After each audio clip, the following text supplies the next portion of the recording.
channel JD's Classes. Today we will discuss about Golgi bodies and lysosomes. I have uploaded many videos on class 9 chapter 1 biology and it is in a series form. So please watch these videos for your better knowledge. मैं कोशिश करूँगी कि सारे videos को bilingual रखने की, English and Hindi both languages में, इसको कन्वीनियंट बनाने के लिए। और अगर आपको मेरे वीडियोस अच्छे लगे तो प्लीज़ मेरे चैनल को सब्सक्राइब करें, अपने फ्रेंड्स के साथ इसको शेयर करें और लाइक करें, जिससे थोड़ा सा मुझे अच्छा लगेगा, मोटिवेटेड फील होगा और मैं और भी अच्छे वीडियोस आपके लिए लेकर के आ पाऊँगी। So please share with your friends, subscribe my channel and like the videos if you like the content which I have made for you. And now let's start today's video about Golgi bodies or apparatus and lysosomes. इसके पहले मैंने एक video upload की है endoplasmic reticulum के लिए, उसके link जो है वो प्लेलिस्ट में मैंने डिस्क्रिप्शन बॉक्स में डाल दिए हैं, तो अगर आप चाहें तो उसको वहाँ से चेकआउट कर सकते हैं। और कार्ड में भी मैं उसे डाल दूंगी, यहाँ पर आप उसको कार्ड में भी देख सकते हैं एंडोप्लाज्मिक रेटिकुलम, क्योंकि गोल्गी बॉडी और एंडोप्लाज्मिक रेटिकुलम जो है समवट इंटरकनेक्टेड है एंडोमेम्ब्रेन सिस्टम में, जो मैंने लास्ट वीडियो में डिस्कस किया हुआ है। तो आप उसको एक बार वहाँ से देख लेंगे और फिर यहाँ आएंगे तो ज़्यादा आपके लिए समझने में जो होगी आसानी होगी। तो अगर हम नीचे ऑर्गन्स की बात करें गोल्गी apparatus की, तो it is a filled sac like structure whose shape is also similar with the endoplasmic reticulum cisternae and vesicle. जो दो फॉर्म्स मैंने बताए थे, 3 फॉर्म्स जनरली मैंने वहाँ बताए थे एंडोप्लाज्मिक रेटिकुलम के लिए, तो उनमें से जो 2 फॉर्म्स हैं वो गोल्गी बॉडी के भी जो है फॉर्म्स में आते हैं, जैसे एक सिस्टर्नी और एक वेसिकल। तो जो गोल्गी बॉडी है ये जनरली क्या है, सिस्टर्नी फॉर्म में होता है और एक के ऊपर एक स्टैक होता है, ठीक है। जो इसके सेगमेंट्स होते हैं वो एक के ऊपर एक जो है वो लैडर की तरह जो है वो स्टैक होते हैं। और जो है वेसिकल फॉर्म वाला जो गोल्गी बॉडी है वो क्या होता है, एंडोप्लाज्मिक रेटिकुलम का जो वेसिकल फॉर्म है वो आकर के गोल्गी बॉडी से जुड़ता है और फिर जो है आगे नेक्स्ट जो है लेवल के लिए एंडोमेम्ब्रेन सिस्टम में नेक्स्ट लेवल के लिए वो आगे जो है वो बढ़ता है, ठीक है। तो अगर हम सिंपली कहें कि नेचर कैसा है इसका, तो ये फिल्ड सैक लाइक स्ट्रक्चर है, ठीक है, जो फ्लैट है, not in rounded shape, it is in flat shape, cisternae form. And occurrence इसका कहाँ है, सेल मेम्ब्रेन के अंदर, ठीक है। सेल के अंदर जो सेल मेम्ब्रेन है उसके अंदर ये पाया जाता है, both in animal cell and plant cell.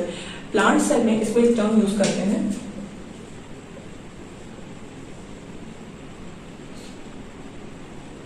ठीक है, डिक्टियोसोम, ठीक है, एक टर्म यूज करते हैं डिक्टियोसोम। इसका एक अलग है, तो ये गोल्गी बॉडी ही, लेकिन इसकी मीनिंग क्या हो जाएगी डिक्टियोसोम की, कि जो गोल्गी बॉडी है ऐसे स्टैक हुआ है एक के ऊपर एक, लेयर्स में फॉर्म है, ये ऐसे ग्रुप में होता है, बंचेस में पूरे सेल मेम्ब्रेन के अंदर जो है ये साइटोप्लाज्म में डिस्ट्रीब्यूटेड होता है। तो उसको हम वहाँ प्लांट्स के केस में इसको हम डिक्टियोसोम टर्म जो है वो यूज करते हैं, और एनिमल के केस में इसको हम गोल्गी बॉडी ही बोलते हैं, क्योंकि ये पर्टिकुलरली कुछ ही प्लेसेस पे और न्यूक्लियस के जो न्यूक्लियस है सेल के अंदर उसी के आसपास ज्यादा जो है वो डेंसली पाया जाता है, ठीक है। तो ये याद रहेगा आपको, Golgi body in case of animals and dictyosome in case of plants, ये टर्म इसके लिए हम यूज करते हैं।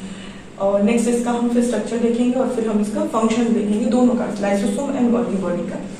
लाइसोसोम की अगर हम बात करें तो लाइसोसोम जो है वो कोई बहुत बड़ा स्ट्रक्चर नहीं है, ये एक simply vesicle like circular shape में जो है बैग लाइक स्ट्रक्चर होता है और अपने अंदर जो है वो एंजाइम्स को कैरी करता है, ठीक है। लाइसोलिटिक एंजाइम ये अपने अंदर कैरी करता है, जो मेनली किससे बनता है, रफ एंडोप्लाज्मिक रेटिकुलम से बनता है, ठीक है। वहां पे मैंने डिटेल में rough endoplasmic and smooth endoplasmic reticulum को कवर किया हुआ है, वहां पे आप देखेंगे तो ज्यादा अच्छे से आपको समझ में आएगा कि ऐसा क्यों होता है। रफ एंडोप्लाज्मिक रेटिकुलम जो है वो लाइसोलिटिक एंजाइम्स को क्यों प्रोड्यूस करता है, क्योंकि मेनली एंजाइम्स जो है वो प्रोटीन्स होते हैं, ठीक है, और इनका फंक्शन है प्रोटीन को प्रोडक्शन करना, प्रोटीन का प्रोडक्शन करना। तो इसलिए लाइसोलिटिक एंजाइम जो है वो रफ एंडोप्लाज्मिक रेटिकुलम से ही रिलीज होता है और कहाँ जाता है, ये लाइसोसोम जो है अपने अंदर इसको कैरी करके लेके घूमता रहता है, ठीक है। ये अब इनके फंक्शन में देखेंगे, क्योंकि ये मेजर रोल प्ले करता है। इसको हम क्लीनर भी कहते हैं, सेल क्लीनर, ठीक है। सेल क्लीनर टर्म भी इसको हम यूज करते हैं, क्यों यूज करते हैं इसके फंक्शन में हम जानेंगे। ठीक है, इतना समझ में आया नेचर ऑकरेंस, नेचर कैसा है इसका और ऑकरेंस कहाँ पर है, दोनों का। ठीक है, अब हम स्ट्रक्चर देखेंगे और फिर फंक्शन देखेंगे। नाउ अगर हम इसके स्ट्रक्चर को देखें तो गोल्गी अपैरेटस का जो स्ट्रक्चर है वो जैसे मैंने कि बताया कि ये स्टैक होता है, सिस्टर्नी फॉर्म जो इसका स्ट्रक्चर है, ऐसे फ्लैट स्ट्रक्चर जो इलांगेटेड फ्लूइड फिल्ड सैक की तरह होता है, और ये एक के ऊपर एक जो है लेयर जो होती है वो लगी हुई होती है, एक दूसरे से कनेक्टेड होते हैं, इंटरकनेक्टेड होते हैं ये। ठीक है, तो इसको स्टैक बोलते हैं, स्टैक। ठीक है, स्टैक लाइक स्ट्रक्चर। अब इसमें जो है याद करने वाली बात जो है ये है इसकी ओपनिंग्स। ठीक है, ओपनिंग जो है ये जो मटेरियल जो एंडोप्लाज्मिक रेटिकुलम जो वेसिकल के फॉर्म में जो मटेरियल रिलीज करता है, चाहे वो प्रोटीन हो जो या फिर उसके कोई भी जो प्रोडक्शन है लिपिड्स का या फिर स्टेरॉइड्स का या न्यूक्लियस के कोई मटेरियल ट्रांसफर करना चाहता है वो एक सेल से दूसरे सेल में, तो जो भी मटेरियल्स को वो ट्रांसफर करेगा वेसिकल के फॉर्म में ही वो रिलीज करता है एंडोप्लाज्मिक रेटिकुलम। एंडोमेम्ब्रेन सिस्टम मैंने बताया, जैसे कि मैंने कहा लास्ट वीडियो में, आप देख के उसको समझ सकते हैं वहां से।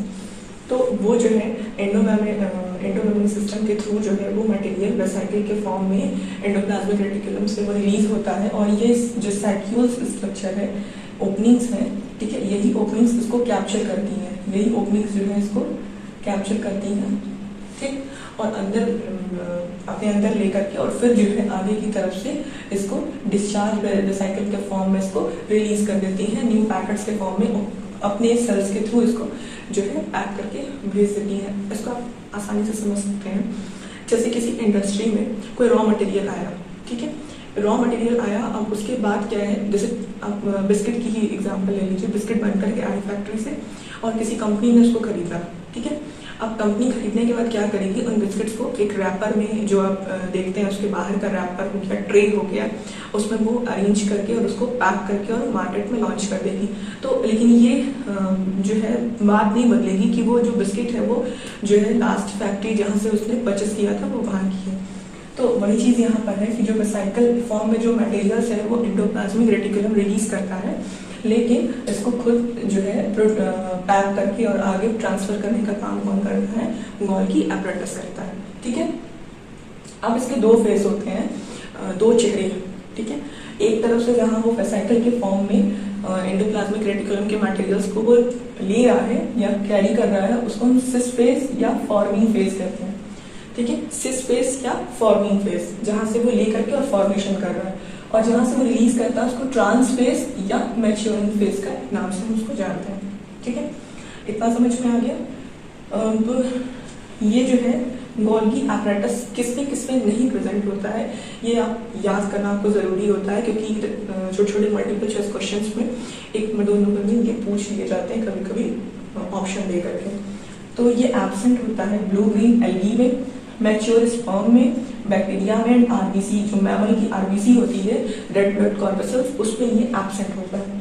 ठीक है, और ये single membrane single cell membrane structure है ये, तो यहाँ सेल नहीं होगा, सिंगल मेम्ब्रेन स्ट्रक्चर है ये। ठीक है, सिंगल मेम्ब्रेन होती है, क्योंकि ये याद रखिए कि डबल मेम्ब्रेन जो है वो केवल किसमें पाया जाता है, माइटोकॉन्ड्रिया, क्लोरोप्लास्ट। ठीक है, ये लाइसोसोम का structure, so simple, only single membrane का जो है कवरिंग है और अंदर जो है इसके वही एंजाइम्स प्रेजेंट है। ठीक है, अब इसी एंजाइम्स की वजह से इसको हम सेल क्लीनर भी कहते हैं, और एक और टर्म यूज करते हैं सुसाइडल बैग। ठीक है, सुसाइडल बैग, जो सुसाइड कर ले, तो सुसाइड ये इसलिए कर लेता है क्योंकि जब भी किसी मटेरियल को ये देखता है कि ये हमारे सेल के लिए, उस सिंगल सेल के लिए टॉक्सिन है या पॉइजन मटेरियल है, तो वहां पे ये बर्स्ट करता है और इसके अंदर का जो सारा एंजाइम है वो रिलीज हो जाता है सेल में। रिलीज होने के बाद क्या होता है, ये लाइसोलिटिक एंजाइम्स है, लाइसोलिटिक मीन्स क्या होता है, पचाने का काम करती है, उसको डाइजेस्ट कर देती है किसी भी चीज को। तो ये एंजाइम्स रिलीज होते हैं सेल में, और जो भी टॉक्सिन मटेरियल है या जो भी फॉरेन मटेरियल सेल के अंदर एंटर कर गया है उसको वो वहां पे डाइजेस्ट कर देती है, और डाइजेस्ट करने के बाद सेल जो है वो क्लीन हो जाता है या टॉक्सिक मटेरियल से। ठीक है, तो इसलिए सेल क्लीनर भी यूज करते हैं टर्म, और सुसाइडल बैग भी यूज करते हैं। ठीक, इतना हो गया। अब सिर्फ इसमें फंक्शन बचा है, फंक्शन को हम देख लेंगे। और उसके बाद इसमें कुछ लेफ्ट नहीं रहेगा। ठीक है, फंक्शन को देखते हैं। अब हम इसके फंक्शंस को देखते हैं। गोल्गी बॉडीज के मेनली 3 फंक्शंस हैं। ठीक है, जिसमें फर्स्ट है सेक्रेटरी पैकेजेस, डिस्पैचेस, इंटरसेलुलर और इंटरसेलुलर या एक्स्ट्रा सेलुलर। अब सेक्रेटरी टर्म जो यहाँ यूज हुआ है, क्यों यूज हुआ है, अभी मैंने बताया आपको इसके स्ट्रक्चर में कि ये सैक्यूल्स के फॉर्म में कैरी करता है एंडोप्लाज्मिक रेटिकुलम्स के वेसिकल्स को, और फिर आगे जो है वो डिस्चार्ज करता है वेसिकल्स को, इसलिए इसको यहाँ टर्म यूज किया गया सेक्रेटरी। ठीक है, ये सीक्रेट करता है मटेरियल्स को। ठीक है, अब एक चीज यहाँ पर याद रखिएगा, सैक्यूल्स जो बताया मैंने ये रिन्यूड होते रहते हैं। ऐसा नहीं है कि अगर एक सैक्यूल ने कैप्चर कर लिया और वो फिर खत्म हो जाएगा, फिर वो जब न्यू देखेगा तो वो न्यू कैप्चर करने के लिए वो न्यू सैक्यूल का फॉर्मेशन वहाँ पे होता रहता है, तो इसलिए रिन्यूड होते हैं। ठीक है, पैकेजेस जैसे बताया मैंने, पैक करके वो फिर आगे भेजता है, तो इसलिए पैकेजेस के पैकिंग का काम वो करता है। डिस्पैचेस आगे वो ट्रांसफर का काम करता है, इसलिए डिस्पैचेस टर्म यहाँ यूज हुआ है। इंट्रासेलुलर एंड एक्स्ट्रासेलुलर और इंटरसेलुलर। इंटरसेलुलर मतलब ये सेल के अंदर ही लाइसोसोम के फॉर्म में मटेरियल्स को छोड़ सकता है। ठीक है, और एक्स्ट्रासेलुलर या इंटरसेलुलर मतलब 2 सेल के बीच में। ठीक है, सेल सेल से भी ये ट्रांसफरिंग का काम कर सकता है, या सेल से एक्स्ट्रासेलुलर जो स्पेस होती है उसमें भी ये ट्रांसफर कर सकता है मटेरियल को। ठीक है, तो इसलिए इंटरसेलुलर, एक्स्ट्रासेलुलर या इंट्रासेलुलर कहीं भी इसका जो है मटेरियल डिस्पैच ये कर सकता है। नेक्स्ट है help in synthesis of cell wall. Membrane या लाइसोसोम के फॉर्मेशन में ये हेल्प करता है। सेल वॉल फॉर्मेशन में, सेल मेम्ब्रेन फॉर्मेशन में या लाइसोसोम्स के फॉर्मेशन में ये हेल्प करता है। मटेरियल को सिक्रेट करता है जिससे कि आगे जो है मेम्ब्रेन बन सके या सेल वॉल बन सके, या जैसे कि यहाँ पर लाइसोसोम के फॉर्म में इसको रिलीज कर देता है। और वेसिकल और वैक्यूल्स का फॉर्मेशन करता है। अब जिसमें मटेरियल होगा वो वेसिकल के फॉर्म में आ जाएगा। और कभी कभी ऐसा भी होता है, आपने देखा होगा कोई टॉफी की पैकेट जो होती है वो खाली होती है। ठीक है, वो कहते हैं दुकान वाले ने मुझे धोखा दे दिया, खाली पैकेट पकड़ा दिया दाम ले करके। तो क्या हो जाता है कि जब मशीन पैक करती है तो वो कभी कभी मटेरियल के बिना ही जो है रैपर को पैक कर देती है। तो उसी तरीके से ये भी रैपर को अगर पैक कर दे अपने पैकेज को तो ये वैक्यूल बन जाएगा। मीन्स सर्कुलर स्ट्रक्चर तो होगा, वेसिकल तो होगा, लेकिन अंदर कुछ मटेरियल नहीं होगा। ठीक है, तो ये वैक्यूल फॉर्मेशन भी करता है, वेसिकल फॉर्मेशन भी करता है। ठीक है, लाइसोसोम के अगर हम फंक्शन को देखें तो डाइजेस्टिव बैग यूज करते हैं, यानी इंट्रासेलुलर सुसाइडल बैग क्लीनिंग का काम करेगा। ठीक है, डाइजेस्टिव बैग जो है उसका मतलब क्या है, अगर जैसे मैंने बताया फॉरेन मटेरियल उसके अंदर आ गया कोई भी, तो उसको वो डाइजेस्ट करने के लिए वहां पर एंजाइम को रिलीज कर देता है, इंट्रासेलुलर सेल के अंदर ही उसको रिलीज करके डाइजेस्ट कर देता है। तो डाइजेस्टिव बैग्स के फॉर्म में इसको भी हम जानते हैं। सुसाइडल बैग क्यों कहेंगे, क्योंकि अगर जैसे कभी कभी क्या होता है कि कोई भी इस तरह के मटेरियल आ सकते हैं, या कभी कभी ऐसा होता है सेल डिवीजन के टाइम पर सेल सही से डिवाइड नहीं हो पाती है, सेल खुद बर्स्ट कर जाती है। तो बर्स्ट करने के बाद जो सेल का मटेरियल है वो ऐसे ही जो स्पेस में, सेल के स्पेस जो इंटरसेलुलर स्पेस होते हैं उसमें ये ऐसे ही डिस्चार्ज पड़ा रहेगा, जिससे कि इन्फेक्शन हो सकता है। तो वहां पर ये बर्स्ट करके सुसाइडल बैग की तरह जो है वो परफॉर्म करता है फंक्शन, बर्स्ट कर जाता है, अपने सारे एंजाइम्स को रिलीज कर देता है और जो सेल है, जो डेड सेल है उसको डाइजेस्ट कर देता है। ठीक है, तो सुसाइडल बैग टर्म हम यहाँ यूज करेंगे। Scavenger, demolition squad, cellular housekeeper, garbage disposal system, ये सारे टर्म्स जो है वो सिर्फ एक चीज से रिलेट करते हैं कि अगर कोई ऑर्गेनल, ठीक है, सेल का कोई ऑर्गेनल अगर डाई हो जाए, ठीक है, या मिसबिहेव करने लगे, ठीक है, जिसकी अब सेल को जरूरत नहीं है, no need to a cell, cell को जिसकी जरूरत नहीं है, ऐसे ऑर्गेनल्स जो बेकार हो चुके हैं, जिनकी जगह पर न्यू रिप्लेस करने की जरूरत है। ठीक है, न्यू सेल ऑर्गेनल्स को बनाने की जरूरत है, लेकिन स्पेस नहीं होता है। ठीक है, तो जब स्पेस नहीं होगा तो ये स्पेस प्रोवाइडिंग का काम करेगा। ये गार्बेज डिस्पोजल सिस्टम कहेंगे, ये गार्बेज ही है, जो हमारी जरूरत की चीज नहीं होती उसको हम गार्बेज टर्म यूज करते हैं, उसको हम बाहर फेंक देते हैं। तो ये बाहर फेंकता नहीं है, ये हमको इनसे सीखना चाहिए कि ये खुद ही डाइजेस्ट कर देता है या खुद ही उसको वेस्ट कर मतलब उसको पूरी तरह से खत्म कर देता है। ऐसा एज अ वेस्ट उसको बाहर फेंक नहीं देता जैसे हम फेंक देते हैं। ठीक है, हमको ज़रूरत नहीं, हम रोड पे उठा के फेंक देते हैं, पॉल्यूशन करते हैं। तो ये पॉल्यूशन का काम नहीं करता है, ये हेल्प करता है उसको क्लीन करने में, ठीक है। सेलुलर हाउसकीपर का भी काम वही होता है, एक अपने घर को साफ सुथरा रखना। तो यहाँ टर्म यूज हुआ है सेलुलर हाउसकीपर, मतलब सेल को साफ सुथरा रखता है।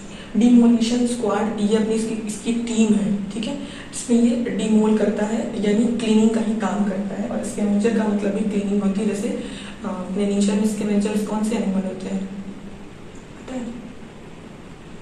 कमेंट सेशन में जरूर कमेंट करिएगा, स्कैवेंजर्स कौन से एनिमल्स को हम जनरली कहते हैं, या कुछ एग्जांपल्स जरूर उसके दीजिएगा, ठीक है।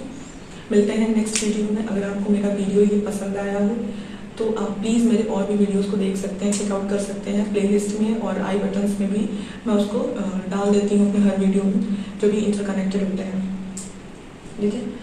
तो अगर आपको मेरी वीडियो पसंद आई हो तो प्लीज़ लाइक करें, शेयर करें अपने फ्रेंड्स के साथ, और चैनल को सब्सक्राइब करें, ठीक है। Thank you and stay safe, stay home, be happy, stay tuned with me. Thank you.